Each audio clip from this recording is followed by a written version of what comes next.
So thank you everybody for joining in for our third panel discussion. And this week's topic is the future of construction. It's been a privilege to host these live panel discussions. I'm Paul Robinson, founder and CEO of Construct Reach. And essentially we are a workforce development company that seeks to build reachable opportunities through construction. And especially in the time that we find ourselves in, it's important for us to try to bring the industry close to you so that you can continue to make informed decisions about your career. All right, so for this panel, we've got Nellie Augustin, and Nellie comes from Chipman Design Architecture. She's the managing director there. We've got Asha Bhaskaran, who is the lead program manager for architecture and store design from Target. And we've got Dan Lester, who is the director of field diversity, inclusion, and culture at Clayco. So tune in, guys, and let's enjoy the conversation.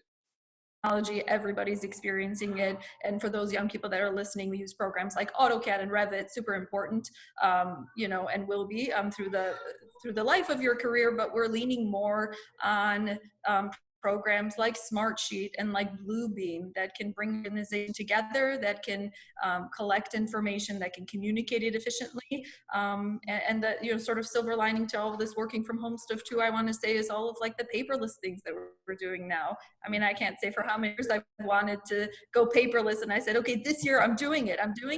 And in a matter of a weekend, I did it. So we can do the things we put our minds to it. Sometimes we have to be forced into it, but that's okay. Wow, that's good. That's good. That's good. So Dan, what about you? How do you think the industry is kind of navigating during this pandemic and responding to what's taking place? Yeah. So our industry is very unique, especially on the building side, because it's very difficult to socially distance, it requires a lot more kind of a collaboration and preparation and planning to maintain a safe distance while working on a construction project. Thankfully, our industry has been deemed as one of those vital, essential businesses industries that needs to be kept alive while this time is happening, which is phenomenal for a lot of the people who are working, but also it also brings other challenges into place as far as those who are putting themselves at risk just being outside and going into the business office or going into the job site every day. Some of us are going into the office a couple of days a week and really trying to work on make sure. But what we're seeing is I really have a big passion for the workforce side and dealing with the fact that our industry is already challenged with some of our field labor and our construction trades individuals who have already suffering from the fact that it's just hard work. It's great pay, but it's hard work. And it's difficult work. And so a lot of times the stress levels of physical stress and you take the physical stress and that's challenge, and then you add on the emotional stress of a situation like this, you now create a bigger, more of a powder keg for individuals to have more challenges from a mental health perspective. And so we're really, what Clayco's done a couple of things, one of which is really working on for the workforce side is giving them information and tools that they need to be successful and to be better and help better manage their emotional health and their mental health and mindfulness so that they can show up the best versions of themselves continually. And that will continue even after this COVID stuff is kind of come and gone. But what we've also done, our executive chairman and founder, Bob Clark, has really done a great job and to be a leader in this space and really working on focusing on those who are the most vulnerable in a time like this, which is our minority and women-owned businesses. So our minority women-owned businesses. But what Bob Clark has done is he's holding these construction calls every Monday where he is giving information to companies who are small, minority or women who are in our network and people that we've worked with across the country who may not have the resources of a $3 billion organization like ours to find ways to handle these strategies and find what funding operations are out there. So what we're doing is really working now to give back. We've aggressively gone into giving back into the community and dealing with those who are the least because we have some privileges and we have some opportunities for us to continue to stay at work, and some of us continue to work at home, but there are those pockets of people who are not. So how we best serve them is one of the things that we've been really working to do during this time. Oh, that's good. That's good. That's great insight, because it sounds like the way that the industry is responding, just kind of based on what you're saying, Dan, is that just being very more intentional. And, with maybe communities that had been under resourced beforehand, or, companies that are a little bit smaller and just kind of found it a little bit challenging or what have you to kind of navigate through the space. When you have another component layered on top of that to make it more difficult, I think sometimes it begins to amplify what already was a disadvantage for somebody else. And so just being able to be more intentional and lean in a little bit more, and use your position to build others up, I think that's great.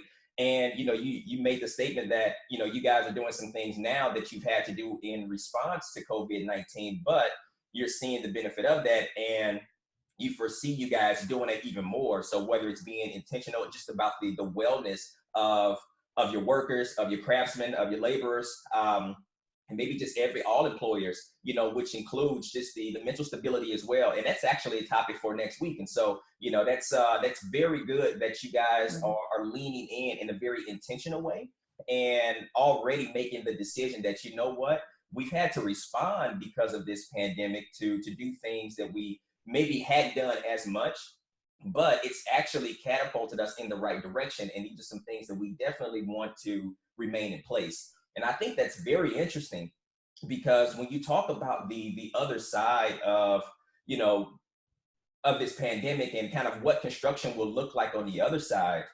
when you think about maybe, I don't know, let's say 5 years, Asha, like what do you envision the industry looking like, 5 years from now? Yeah, that's a really good question. 5 years from now. So as we are seeing some of the, like we've discussed, some of the changes that we're seeing through the pandemic, some might actually continue to stay. We are started to do surveys, for example, with our drones. And that has been super successful for us. As we are remodeling our store, we need to have a survey of what the store currently looks like. And before, we used to go, 5 years ago, we would physically go out there and measure the store. And now we're using drones. So in 5 years from now, we can see the drones taking a whole different approach to design. And that, from there, if you look at like model work, Nelly mentioned Revit models and, Bluebeam and such. Those technologies, I think, are going to balloon in the sense that there is BIM 360 that's in the horizon, wherein we designers, we're already using these models. I can see construction utilizing these models on the site. Currently, construction workers, construction folks are out there with their iPads already using their iPads for some of the plans. So talking about not using documents, right? Not using paper, and instead being electronic on site. I think it's a great opportunity for folks now coming out of school or in school for them to be able to utilize the technology that they're currently using right off the bat in the field. So I'm super excited for what this is going to entail in the next 5 years. And looking at like we're using Zoom right now for technology and reaching out to our audience. Yes. So we may continue to use some of this because it's convenient. So I'm really excited for the opportunities we might have with technology in the future. No, that's great. That's great. And Nelly, at your firm, you guys, definitely introduce a lot of technology. You want to kind of talk through that a little bit as well? Sure. Yeah, I just wanted to just expand upon some of those technologies that Asha was saying, and she brought up a great point in that some of our young people are sort of already used to some of these technologies that we're using in the workforce, and they probably don't even know that we use it. Gaining software, for example. So we have the ability, and have had now for a couple of years, to throw our clients virtually into a set of Google goggles, and in which we've built out for them the space that they will ultimately see after, Dan's put it together from our drawings. And that is like, being in a video game. Those people behind the scenes that are working on that are super tech savvy, are gamers in and of themselves. And it's just a really exciting other opportunity at firms and design places that, we don't talk about when we're talking about, the traditional sense of design and architecture. Well, That's piggyback cool. I off mean, of I've that. heard. Yeah, go ahead, Dan. Yeah, I want to piggyback off of that because in our job, we actually a couple of years ago, we started to pilot some software that is going to, I think it's going to continue to move forward, which and some hardware, which is called the Realwear Headwear. So this is headwear set that you can use since we're such a national company, and even though we're headquartered in Chicago, and our two major hubs are Chicago and St. Louis. Mm-hmm. We do projects all over the country, so most of our work is outside of those spaces. So having the ability to send this headset that you wear underneath your hard hat, which projects a 7-inch screen, LCD screen in front of you. It's voice controlled, so your hands are free to be able to use. And we had a graduate student who was working on his PhD, hired as an intern to really work on integrating that into our system. So what we do is we can send that hardware now, and we have a couple of these headsets that we send out to job sites across the country, and it allows inspections to be done. It allows for walkthroughs to happen with the individual still being able to maximize their safety and be fully present, because they're not looking at their phone trying to walk around and do it, but this is a headset that is singularly done, and it projects this screen. So one eye, you've got the screen where you can see the LCD screen and what you're looking at, and then the person like me is sitting behind the screen and asking you to look at this, and you don't have to worry about what I'm seeing and what I'm viewing. It's all right there in front of you. So that's technology similar to what Nelly was mentioning that we've been already working on, and I think it's going to continue to do in our industry, especially for the field type of conversations. And also we have an architecture firm in-house as well, Nelly. And so that virtual design and construction and being able to put a client in their space without actually physically being in the space is going to continue to be more and more vital for the success of our industry. And I think it'll allow more younger folks to be interested in our industry as well, since they see those technologies being used and integrated into such a robust industry.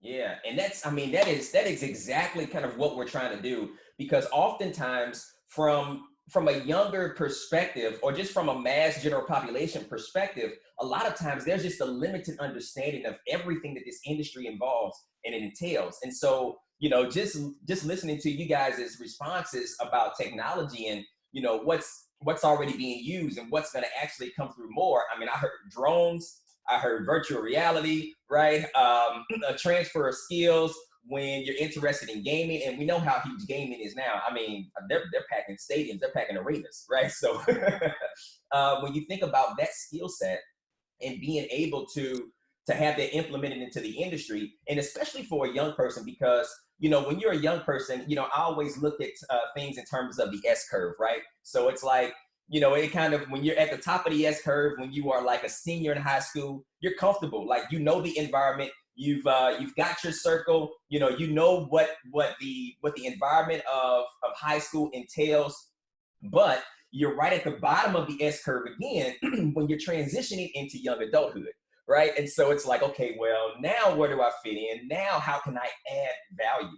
And when you already have, a skill set or a passion or a talent that's centered around, just technology, because we know that that's huge now. So you're good at, maybe operating drones, or you're good at gaming, or very innovative in that way, and being able to bring people into a space so that they can really visualize the concept that you're trying to put in front of them. And that's just vision casting. Now you begin to see you can come out of high school and still be, very young in your career, but being able to transfer those skills and add value to a company, and a company understands that they need that. And so it's a win-win opportunity to where you feel like, you actually get a chance to come in, add value, utilize your gifting, what you're interested in that you didn't know beforehand, and then you're able to add, a huge component to the industry's success and continued innovation. And I just think that's a huge match, and that's pretty cool. And that's why we're talking about this today, about the future of construction because we want to bring visibility to these opportunities that are out there that you may not knew of, you know. And so construction is more than just a nail and a hammer. And every aspect is essential. Every aspect is important. You know, there's a certain sense of pride that you get when you really get a chance to see something go up, right? That you contributed to. And, you know, construction, I always say this to young people as well. Construction is one of the rare industries or rare professions where you actually get a chance to see your progress every single day, right? And because a lot of times people want to know, okay, well, what is my effort producing, or what is this going to lead to? And construction and design is one of those opportunities where you actually get a chance to see like the benefits of your work at the end of each day. You know, when you have designers such as Nelly and Anasha, and, you know, they're partnering with, you know, people in engineering and construction, it's like they have these designs, they have these concepts, but then they have the conversations, right, with those who build the work and say, hey, can we do this? Is this possible? Can we value engineer this? And can we build this? And for somebody to say, yeah, I think we can do that, it's like, you know what? That design was good. I put in good work. Now I know that the concept that I came up with, the ingenuity that I came up with is actually feasible and it can get done. And then they go to work and they start producing that. And so it's one of the rare industries where every single day you can actually see what your work contributes to. And I just think that that's awesome. Yeah. And Paul, if I could add to that, and I know we're talking about this in the sense of a lot of technology, it seems like it's focused on the designers and the architect, and it's really not. And I'm super excited to hear what Dan was saying, because 4 or 5 years ago, we had built out a retail environment for a location for a retailer on Michigan Avenue. We have built everything from the nail polish bottles to the perfume bottles, and obviously the ceilings and the lights and the walls and the millwork. And I said, you know, this is such an incredible tool. We have to find a way to get this to the site, and the carpenter has to see it, and the electrician has to see it, and the plumber has to see it, because they're the guys that are going to make this look exactly like this rendering ultimately when it's built. And so back then we had a big set of goggles, we had some clunky, you know, remotes, and everything was hardwired. We took the whole machine, we took it to the dusty job site, you know, guys are in the middle of framing and lighting, and we threw those electricians in there, and that electrician said to me, Nelly, this is all I need to build your store. Like this right here. Like, you know, the plans are great, but just seeing it like this, I can run with this and go. So I just, and the thought occurred to us, you know, maybe someday you'll have the goggles, maybe someday we won't plot the drawings on a sheet of paper that you'll have to run down to look at. Maybe someday you'll have that in front of you on this side. So I'm just like super stoked, Dan, that is going on. That is just amazing. That's cool. That's good. That's good. So guys, you know, I would ask each of you, you know, as we have young people, as we have educators who are tuning in and using this as a resource for their students or what have you, what would you tell young people about the industry that they may not know? One thing, this is Asha. One thing I'd like to add is to the young people out there, what, you know, in addition to technology, I'd like to add is sustainable materials. So there is so much of innovation that's currently happening, but we're not there yet. We've heard about smart materials, you know, like think about like how solar panels could be attached to the materials that you're using in housing or larger projects. And that type of innovation is something that we're looking for young people to come up and really do that for us, because that's sort of the next generation of material technology, sustainability that we're all sort of trying to get to, but it's, I think because of what we currently are, it's going to be accelerated in the near future. And so something to think about is the opportunity to innovate as well in this environment and in this industry. So to Paul's point, it's not just nail and hammer. There's a lot more to it, and there's a lot more opportunities that you have, whether it's technology or materials or sustainability. That's such a great point, Asha. Don't you feel like this pandemic has just brought to light what impact the humans do have on this earth and just the way it's healing itself? You know, just in the last few weeks, the smog that's lifting. I mean, people were wearing face masks in cities, you know, before COVID-19 was an issue because of the pollution. And, you know, my hope that in the next 5 years is that we'll have cleaner, you know, well, the designs will be cleaner, the materials will be cleaner. You know, we're starting to talk about materials that help clean the air, that not only are cleanable, because we need more sustainable materials, because, you know, look at your local counter at the Walgreens is being sprayed down, you know, every few minutes after every touch. So we need materials that can sustain that, but then, you know, there may be materials that come about that can help clean the air, you know, that can, because, you know, is climate change the next pandemic? You know, we want to focus on sustainability. I think it's a great time for that. I think that's a great point. To the point of Asha and Nelly, that leaves a huge opportunity for the nail and hammer folks, right? The tradespeople, because the designs are more complex, because the integration is more complex. This is not your grandparents' construction job site. You know, there are all types of technology on the project sites to make the use of these tools safer, to make their use easier, and to maintain and make sure that the greatest asset of our industry, which is the labor in the field, the people who actually do the building, is our greatest asset. Because without those individuals there, the designs that Nelly and Asha would come up with would never go to fruition. It would stay in a virtual reality simulator.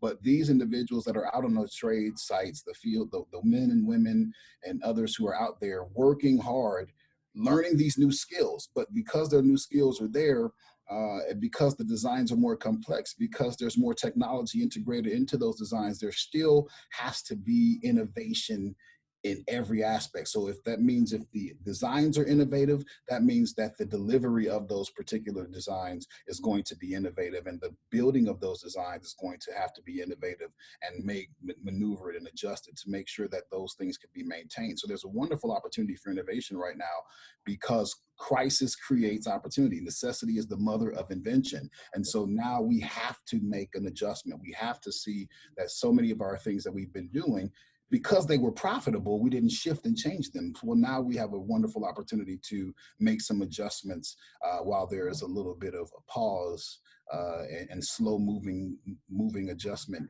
for our society right now. Yeah, that is well said, guys. So now we'll open it up to our viewers. If anybody has got any questions out there for our panelists, now we'll take those from you guys.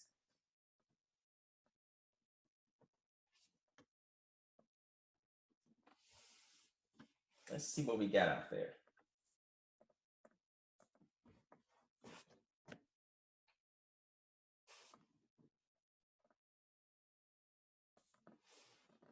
And don't worry, guys, the water's warm. You can jump right in.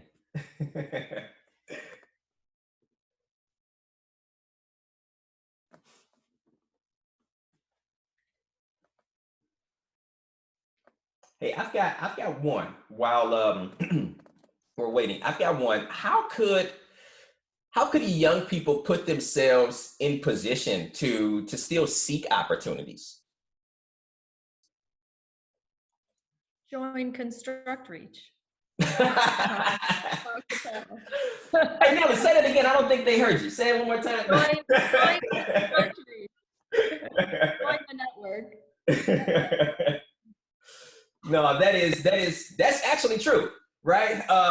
You know, one of the things that we like to do, like what I said in the beginning, is serve as this facilitator to bring, you know, the industry closer to you guys. And we get a chance to do that through our social network, where you have industry professionals such as Nelly, such as Asha, such as Dan, you know, and the likes of many more, you know, who are part of this community. And it's open, you know, it's free. You can download the app, and it creates opportunities for you guys to continuously gain visibility into what the industry has to offer, you know. And so being able to get insights just like we're doing here, this series is only for a set time. You know, we have a start date, which was a couple of weeks ago. We have an end date, which is pretty much at the end of this school year, but we're maintaining these.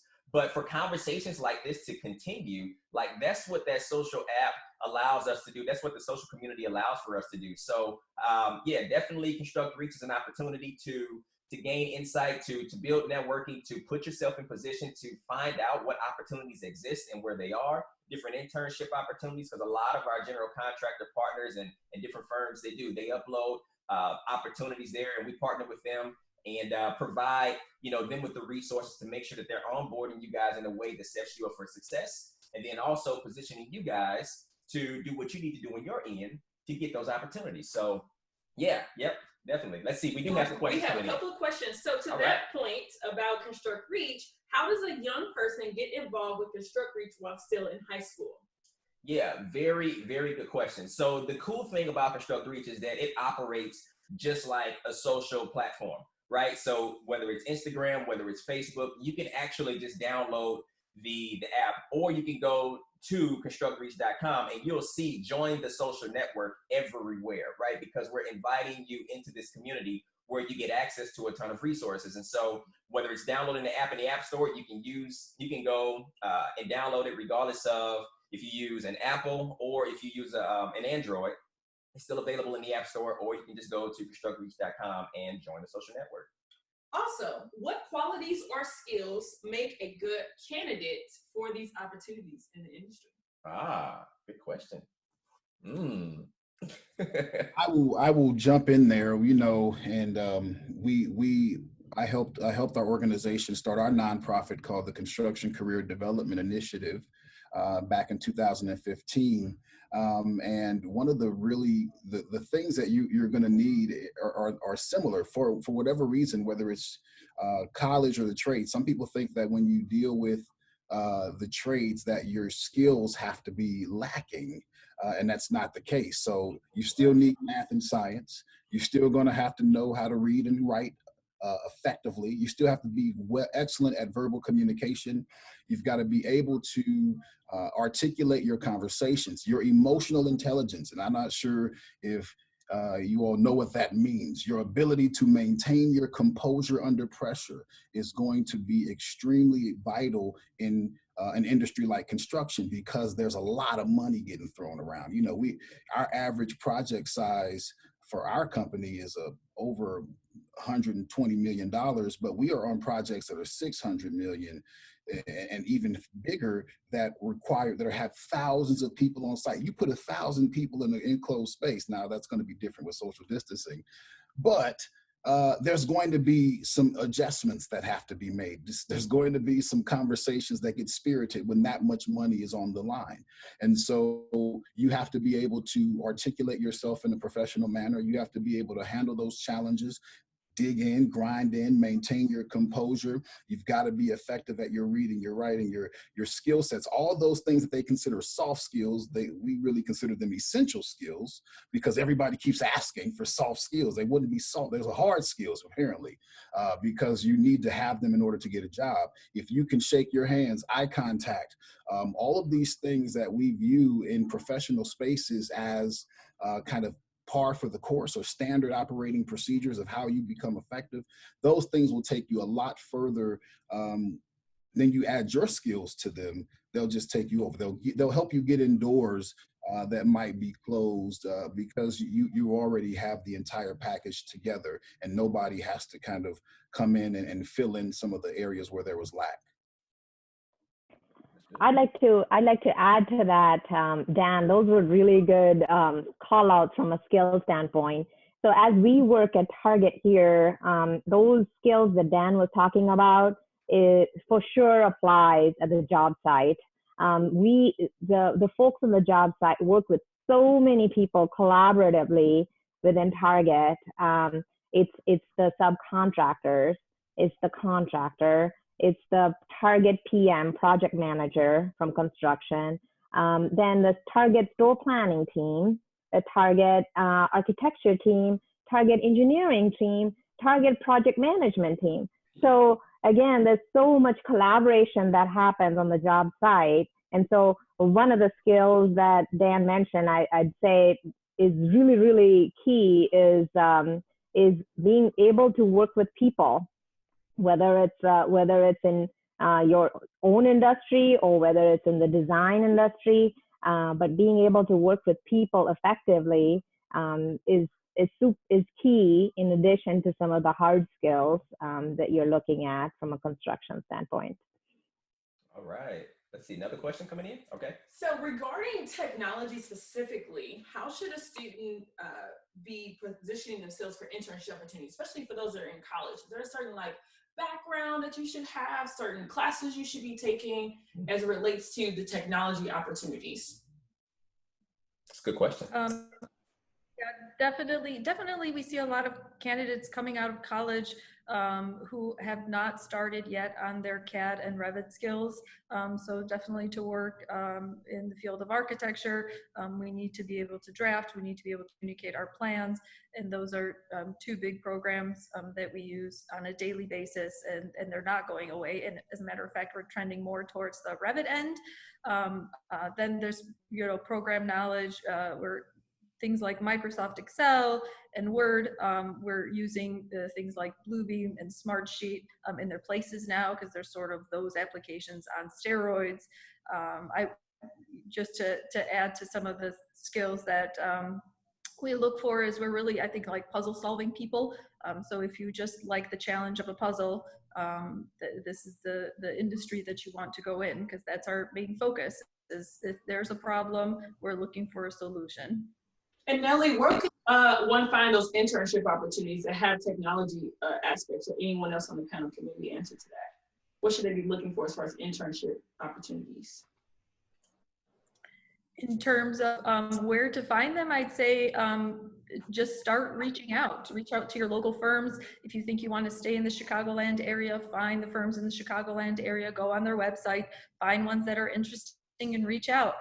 We've time on our hands right now. A lot of construction is slow throughout the country. It's come to a halt, and so we find ourselves in the unique position that we've had that time that we've always wanted to do other things at our firms. And so we're absolutely open to speaking to young people, to taking the time to guide them, to make connections between people. We found a heightened level, I think, of compassion through all of this time. We're looking at home life balance in a different way than we were before. So just take this opportunity and reach out. All right. And one thing they want to know, are they paid internships? Yes. They're paid. Yes. Yeah. Now, sometimes construction companies like ours, we are at current, we're on a hiring freeze, so there's going to be tough to get in, but we do have probably 50 people who have already been extended those internship offers that we're still going to honor, who will still be coming in to work through our normal internship program. And so that's a huge thing. So you may or may not, especially if companies are looking at areas to adjust, you might have to look at something that's a little bit that's for you to gain information that leads to a paid opportunity. All the time, we sometimes look for those things that are going to benefit us from a financial perspective, but there are opportunities for us to learn skills that you would not have had the access to without the exposure. Sometimes you don't know what you don't know until you get into it with somebody who's been there before and get that information, which may allow you the opportunity, number one, to have that person as a contact, but also to be more viable of a candidate the next time around. I don't know what's going to happen with the college structure for schools in that capacity, and who is going back and who's not going back. Typically, the fall career fairs for those who are in college are where a lot of the major organizations choose their internships. So you might have, and usually those offer letters are sent out by December. So, if you're waiting to the spring to go to your career fair, you're already too late. Unless there's a new project that we happen to acquire that we weren't prepared for, that may have some more space for an intern to go to, it could potentially be a challenge. So this is the time to fortify some of those skills that you've been really looking to work on that will give you more opportunities. Learning about lean construction, how to deal with some of the planning. Look for those free resources. There are plenty of free resources in classes, especially right now, that folks are having available where you can grab skills. The reason why certain individuals and certain businesses maintain and withstand the test of time is because they are able to adapt. If you are able to adapt and you have adaptable skill sets, like they were talking about, from video gaming to the virtual reality and technology, and finding a way where you can still video game and design video games on the weekends, but your day job during the week, you can literally be designing buildings that these owners are going into. A video game is not, architectural virtual reality is nothing but a video game that you're literally looking into. So if you like that video game design type of space, taking those skills and transferring them over and finding ways to do it. If you're into design, then you should have some design portfolio work that's available that we've seen, that somebody can see that you're doing something. When people see that they don't have to pull the entire load to bring you on board, they'll be more willing to bring you on board and pay you to be on board. That's a good point. That's a good point. Let's see, another question? Yeah, we have two more. Dan, okay. Sandra wants you to expound on how it's never too early for high school students to start building relationships with potential employers. She wants for you to expound on either paid and unpaid opportunities, which you kind of alluded to, but I think she wants you to talk more about the relationship, about positioning yourselves even in high school with that exposure with companies. What have you seen? Yeah. Sandra is my boss, y'all. So so no, it's a great opportunity, because to continue the conversation I started was really when you engage. I have every job I've had outside of college was through a relationship. I didn't apply for one of them. There was no, two of them, my most recent positions, the ones I'm in, there was no job description. There was nothing that was out there that said, this is what we need. They saw the relationship that I had with somebody was available, and they were able to get a concept of the skills that I had that could be transferred into the industry. It's extremely vital to continue to have those relationships.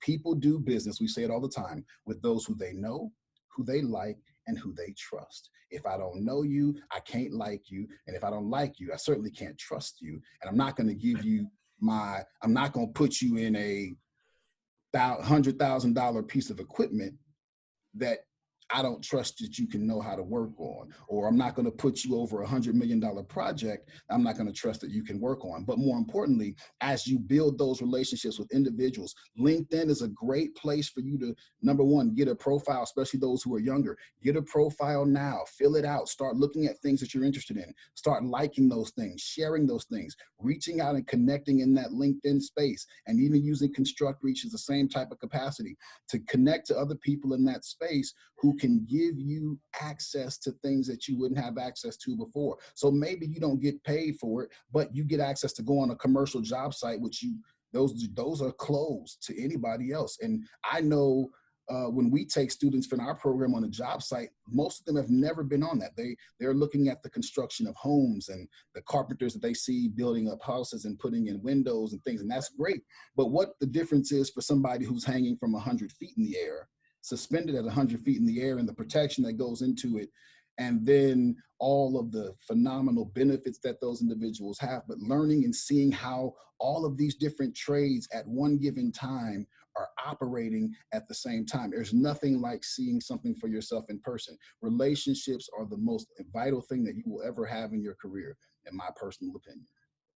Good. That's good. Let's see. We got one more. Yes. Okay. So this is to close us out today. Okay. They want to know, what are you guys looking forward to the most in construction as it relates to its future? Oh, that's a good question. What are you looking forward to the most in the future of construction?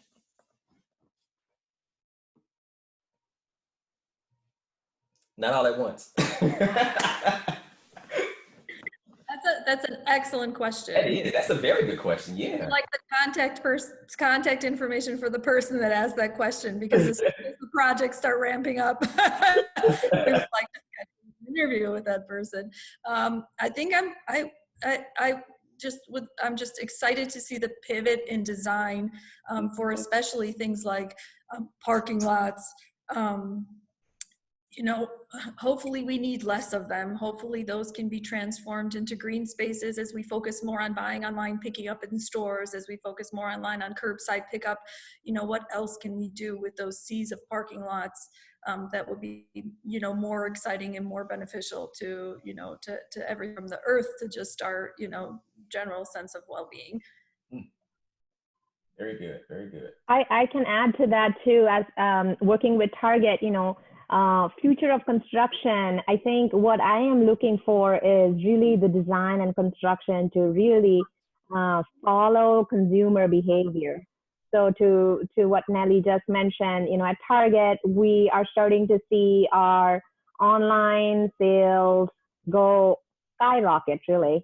It was for April was 275% over our normal online sales. Huge, huge, right? So that plus the online pickup, drive up as well has skyrocketed. So as we're seeing consumer behavior changing, some of this consumer behavior may continue in the next 5 years. And I'm really excited to kind of see how construction is going to be following these changes in our consumer behavior.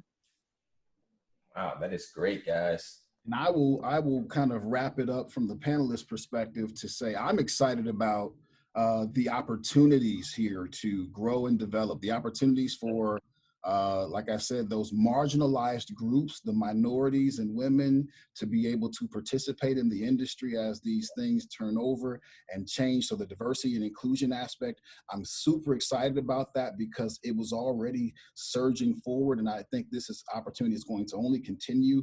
But with that, when you bring diversity of thought, diversity of perspective, diversity of individuals, that increases innovation, that increases productivity. Because of those opportunities, because you have different perspectives that think differently, then you have a new way of asking a better question to get a better answer to a problem. So like Nelly mentioned earlier, somebody who asked a really awesome question, well, when you ask really awesome questions, you get better solutions. Yeah. And better solutions usually lead us to more profits, which is what business is all about. So that's the exciting piece, is the opportunity for all the young people who have never thought that this could be a career pathway for them to get exposed, to see the innovation that our industry is beginning to take and is going to take even further, and be a part of it, and come in and realize that, hey, they're doing these things safely. They're taking care of their individual people. There's wonderful opportunities in the office with design, construction, project management,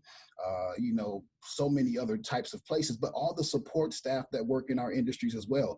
IT is huge because we're one of the biggest targets for cyber attacks because of the clients that big companies like ours can be attached to. So if you can get into my system, then you can get into Google's system or somebody else's potential system in another organization. So it is vital that those skills and those things are great. And I think that's the place where I'm excited to see more individuals have opportunities to be successful in our space.